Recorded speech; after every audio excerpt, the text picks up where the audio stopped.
So 11.4, we're going to be talking about what's called the binomial distribution. So the first thing I'm going to teach you guys is what makes a binomial distribution, considered a binomial distribution. The second thing I'm going to teach you guys is how to calculate probabilities with your calculator, knowing it's a binomial distribution. Okay? All right, so the first thing is, what is a binomial distribution, or what makes it? All right, so a binomial experiment, what makes a binomial experiment is if it satisfies all four of these criteria, and I've made it an acronym for you called BINS. The B stands for binary outcomes. All right, binary outcomes. So there's only two possible outcomes, one which we'll label as success, and the other we'll label as failure. Okay. Sounds very negative, okay, but it's just, there's two outcomes. One we just label as success, one the other is just not success. I stands for independent trials. All right, so in the experiment you're gonna have multiple trials, and what happens in one trial will not affect the outcome of another trial. So independent trials. N stands for the number of trials is fixed. So there's a set number of trials that is predetermined, right? It doesn't just go on infinitely, or it goes on until something happens. It's a fixed number. Yeah. And S stands for the success probability is constant. Okay, so the probability of success stays the same throughout. It's not like, like AI, it's like learning, right? It's like improving as it's going. So success probability is constant. So an example really quick that would satisfy all of these would be, like, let's say I went to the Huntington Memorial Hospital and I want to find out the gender of the next 5 babies. And I'll say, girl is a success. This parent really likes girls. I don't know. All right, so then you look at the next 5 babies and you see how many girls are there, okay? So, binary outcomes, okay? All right, so gender at birth, either male or female, right? Independent trials, the gender of one baby is not gonna affect the gender of the next baby, right? It's not like one baby comes out as a boy and the next baby's like, oh, dang, okay, well, I wanna be a girl now, okay? So, yeah, it doesn't work like that. I don't know if you guys knew. And then number of trials is fixed. I said I'm gonna look at the next 5 babies. All right, so that's fixed at 5. And success probability is constant. All right, so the probability of a girl versus a boy is 50% every single time. All right, it doesn't change. So that would be an example of a binomial experiment. Now, when that's true, the variable we are looking at, where x is the number of successes. Okay, let's see. So that's our random variable whenever we're looking at a binomial experiment, is we're looking at how many successes happen in those fixed number of trials, right? How many girls were born in those 5 births.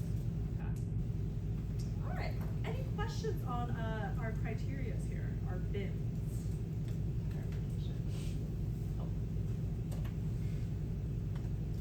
Let's try it. So I have some examples for you guys. I want you to determine whether it is a binomial experiment, and if so, describe a trial, determine the random variable, and I'll tell you what this is in a sec. Okay. All right, so number 1. A poll found that 72% of students own a cell phone. You ask 40 students for the name of their cell phone provider. All right, so tell me what you guys think. Is this a binomial experiment? Okay, I see people shaking their head. Which part of the acronym, B, I, N, or S, does it fail?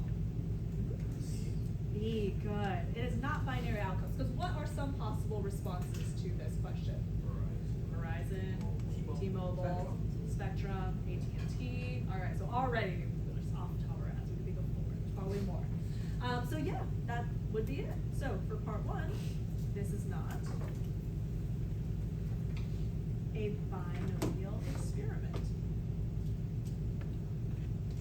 Since, so always explain why, since there's more than two outcomes, or since there are more than two outcomes.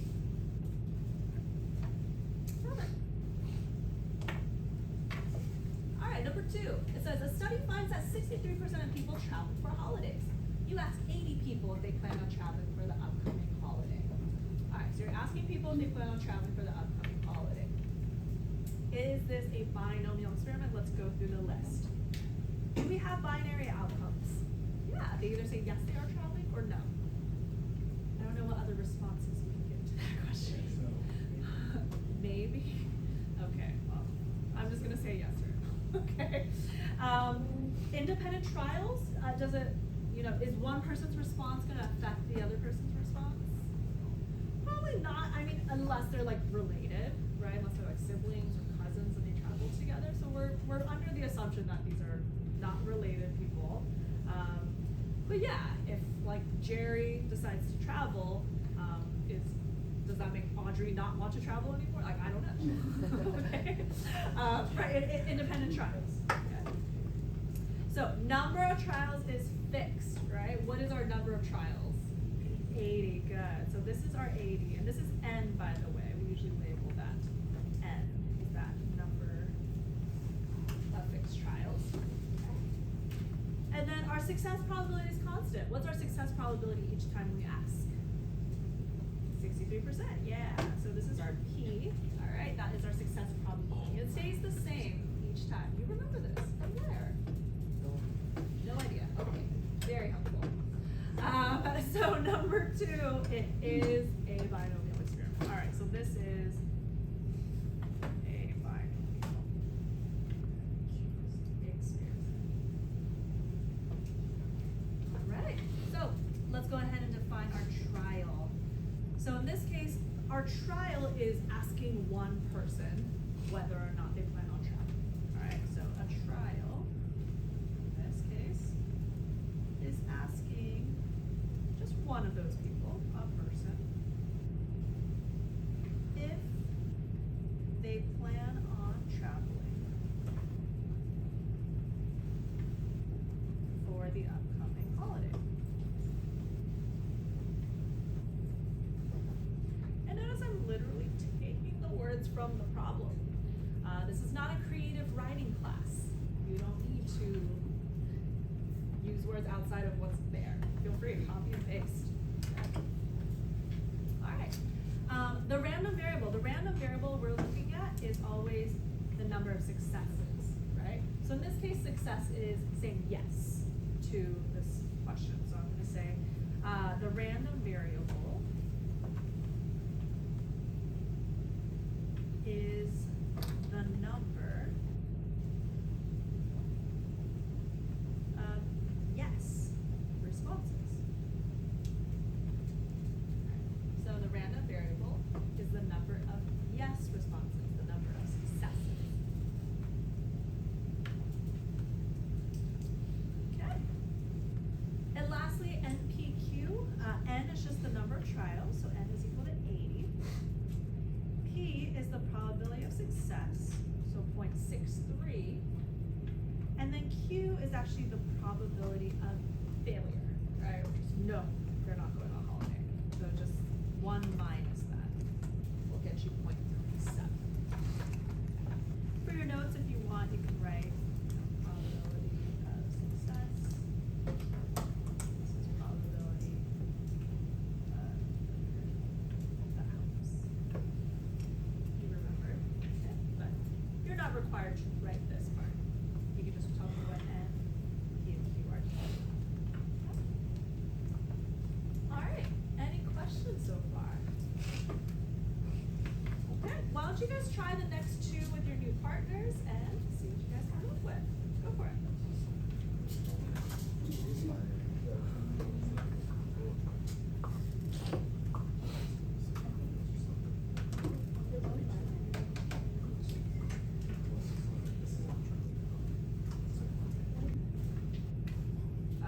right, let's go ahead and see what you guys got. When I call on you, just tell me what you wrote.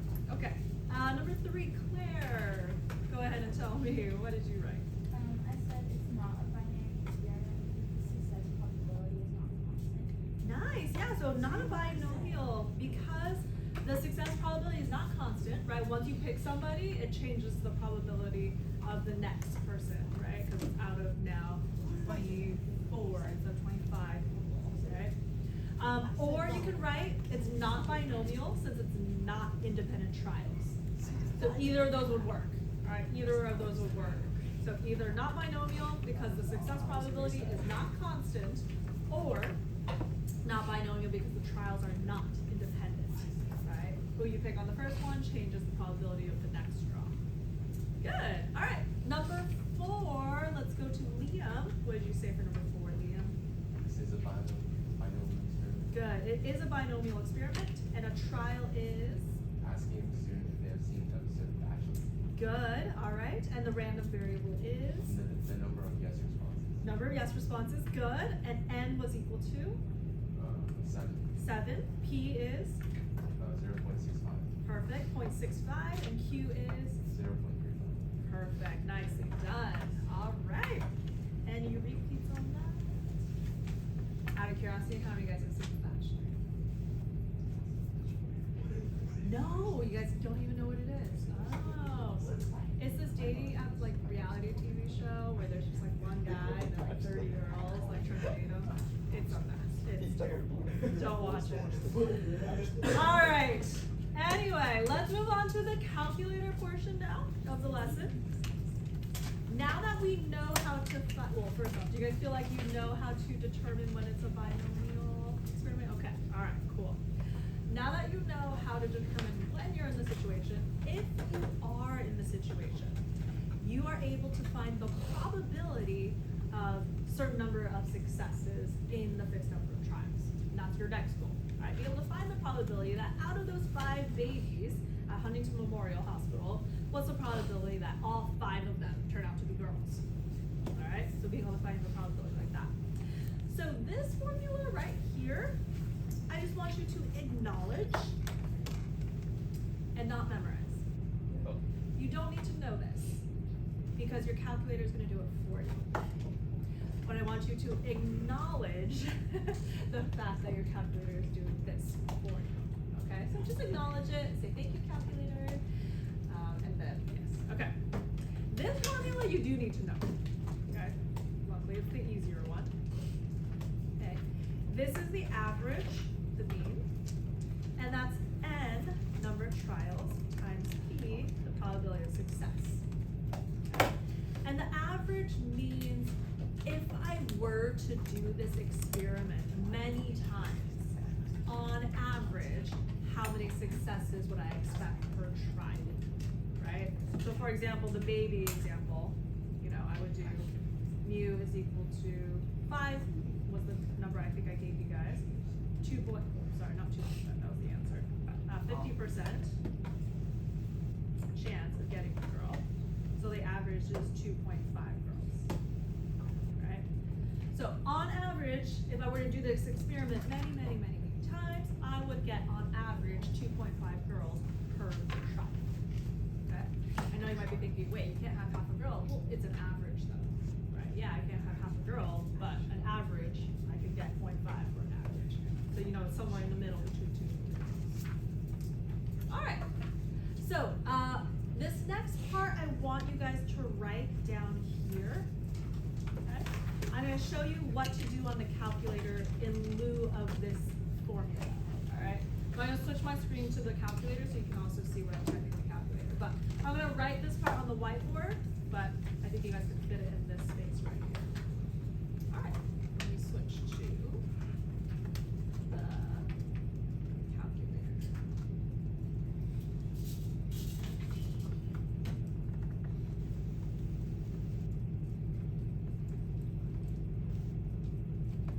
There it is. Okay, so what I want you guys to do on the calc is hit the second button and then find the button that says bar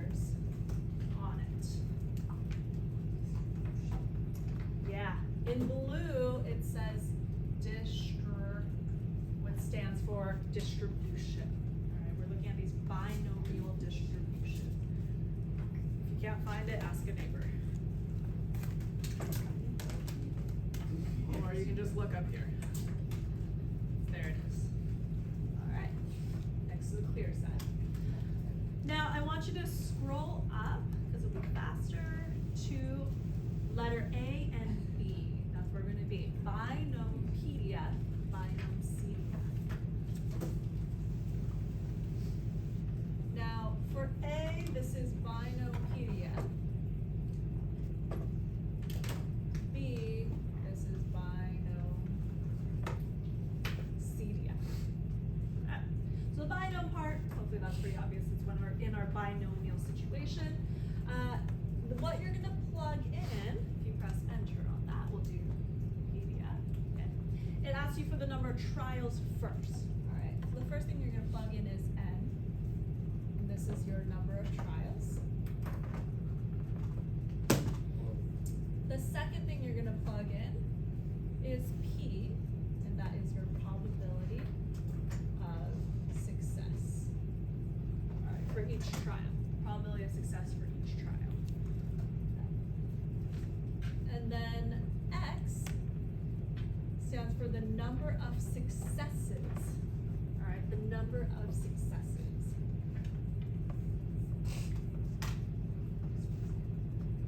Yeah. Now here's the difference between PDF and CDF. You use PDF if you want to find the probability of exactly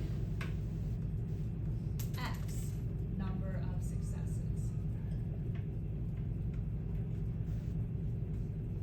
Alright? So use PDF if you want exactly that many successes. Okay? CDF, it'll give you the probability of the number of successes being the number of successes being from 0 to X.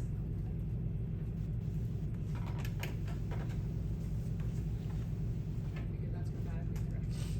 Probability of number of successes is anywhere from, there you go, 0 to X. Alright. So the C actually stands for cumulative. Alright, it's the cumulative probability frequency. Alright, so the CDF gets you X or below. Right? Probability of X successes or less. Always less. Okay? PDF is exactly this way. So for example, if I wanted to figure out, well, what's the probability of getting 5 girls out of 5 babies, I would plug in 5, probability 0.5, and I would plug in 5 for exactly 5 girls. Chances are high. Alright, so 3.125% chance of 5 out of 5 girls. Okay. But if I were to do CDF, 5 or less girls, what's the probability? What's the probability of that? What would be the probability of getting 5 girls or less in 5 tries? 100%, right? That should be 100% because you, out of 5, you're either getting 5, 4, 3, 2, 1, or 0. Those are all the possibilities. Okay? So that's the difference between PDF and CDF. Questions, clarifications? Yeah? What about 5 or more? If you, okay, well, if you're looking at 5 babies, how do you get more than 5? That's still 5, that's still 5. Siamese twin situation. I don't know. You can't get more than 5 if you're only looking at 5 babies. Yeah. How do you get the X value? Just how many trials there are? No, N is how many trials there are. Yeah, X depends on the question. So flip to the back. Let's take a look. Alright, so flip to the back, and then this one says, a town that presents a fireworks display during its 4th of July celebration found the probability that a family will watch the fireworks is 3 out of 5. If 5 of these families are selected at random, find each probability. So part A, what is the probability that exactly 3 families watch the fireworks? Alright, so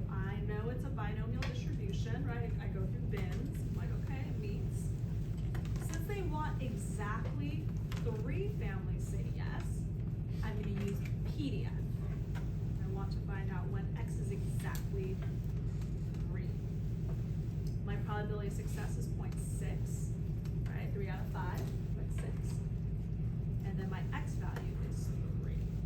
Does that answer your question, Nathan? Yeah? Okay.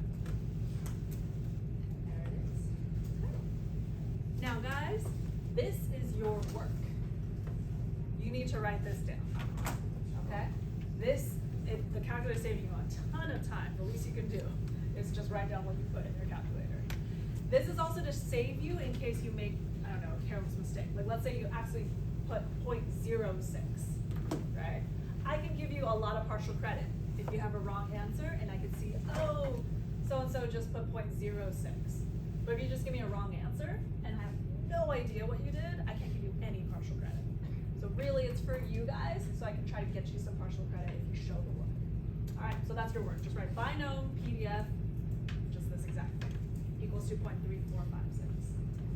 And you can leave your answers in decimals. Okay, don't worry about converting it to percent. Okay, part B, probability exactly 2 families watch the fireworks. Okay, here's a shortcut for you. Since it's basically the exact same thing, you just have to change that 3 to a 2, hit second, enter, and it copies and pastes your previous entry. But you can edit it. So I'm just gonna change that to a 2, and voila. So second enter, it's a really nice feature. Yeah, saves you a lot of money. All right, so binom PDF 5, 0.6, 2 is equal to 0.2304. But if you want the practice, just to get your muscle memory, feel free to go through the process and type it in. All right, so we're going to change for part C, all 5 families. All right, so 0.078.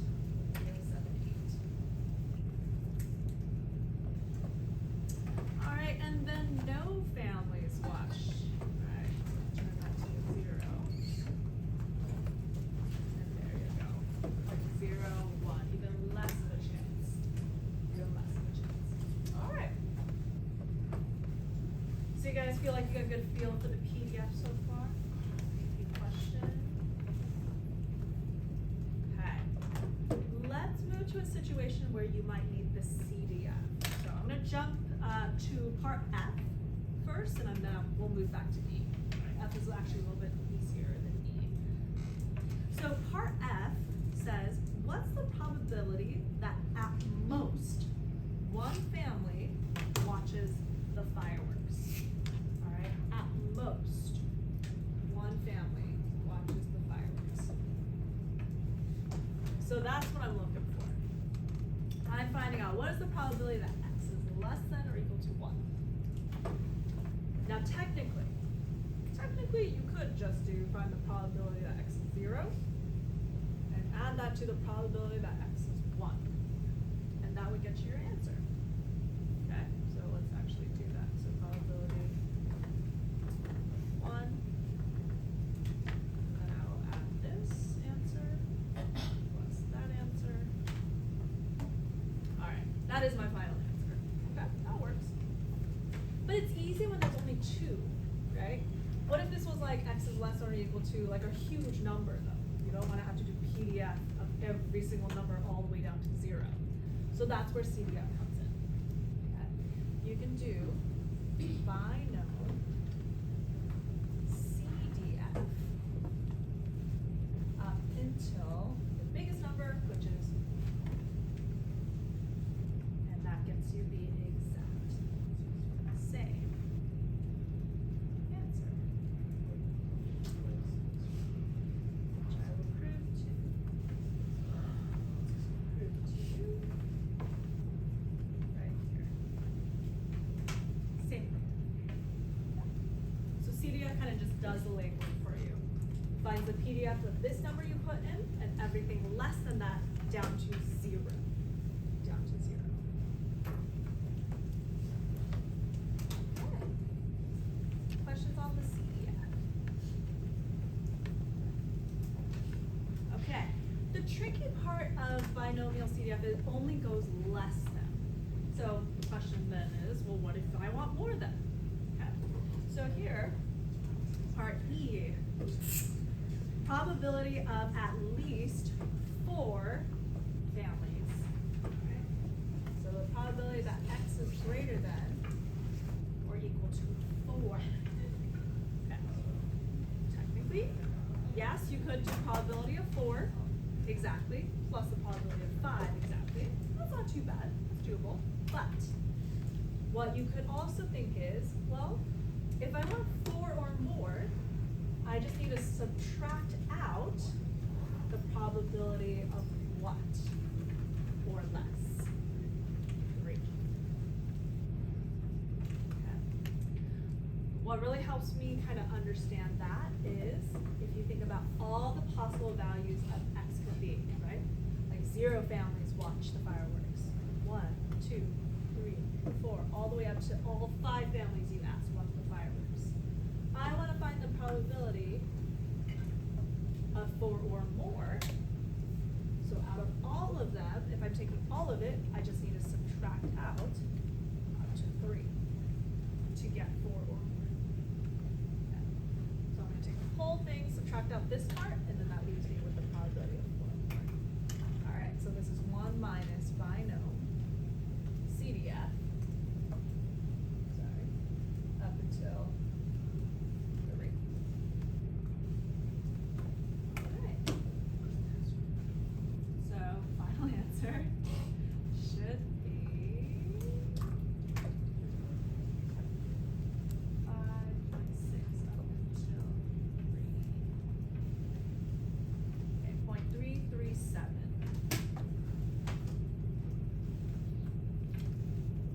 Final answer. Alright. Questions on the CDF lesson? Alright. Why don't you guys try it? 6 and 7. Finish off the page. I'll walk around, see how you guys are doing.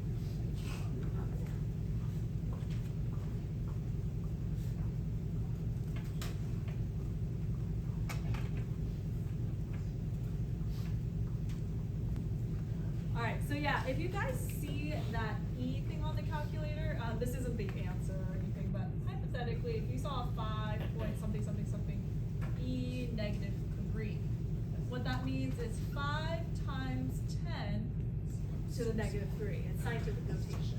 Okay, so you can write it either like this, or you can write it like this. You cannot write this on your test. Alright, so translate it from that calculator notation. But E is for exponent. Alright, so scientific notation. Alright, go for this.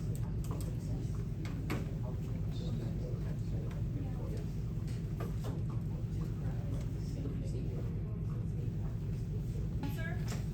Just tell me your answers for part 6 and 7. Okay. Morgan, start us off. What did you get for 6A? Nicely done. All right. Part B, what did you get? Liam? 0.04. Exactly the same. Nicely done. All right. Part C, Luke, what did you get? 9.766 times 10. Perfect. All right. So you can write it like this, or you can write it at 0.00098, something like that. Either of those will work. Okay. And part E, is apparently alphabet, it's not my strong suit. What'd you get, Jasmine? All right, so the exact same. Good. So either 9.766 times 10 to the negative 4. That's negative 4. Or 0.00098. Good. Alright, and again, I'm totally okay with you guys either putting decimal form or scientific notation. That's totally fine. Please just don't do the E negative 4 from the calculator. Don't show it. Alright, the tougher one, number 7. Let's see how we did on this one. Riley, help me out with part A. What did you get, Riley? Good, 0.05. And actually tell me the setup for this one, because this one was a little trickier.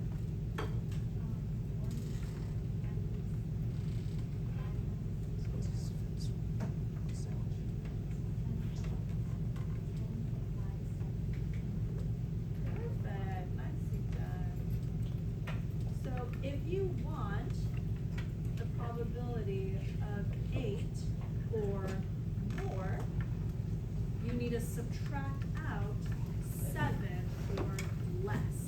You don't want to make this 8. If you made that 8, you found the probability of just greater than 10. Or sorry, greater than 8.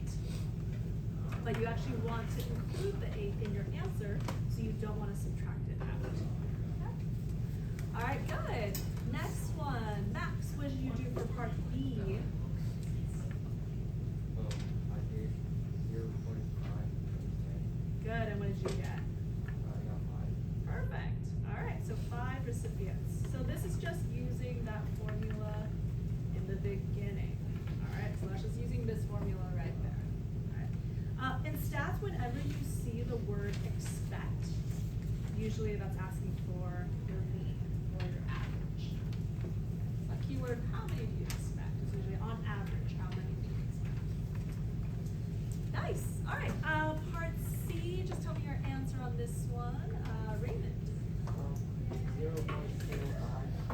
Nicely done. All right, and part D, Michael Monroe. I did 0.2 times 5 and I got 1 recipient. Good job. All right, so 1 recipient. By the way, I do want to see work also, all right, for even quick ones like these. Again, it just helps me with partial credit in case, something weird happens. Okay. All right, great job, you guys. Any questions? Cool. All right, good job. We'll take a break, and then after that, we will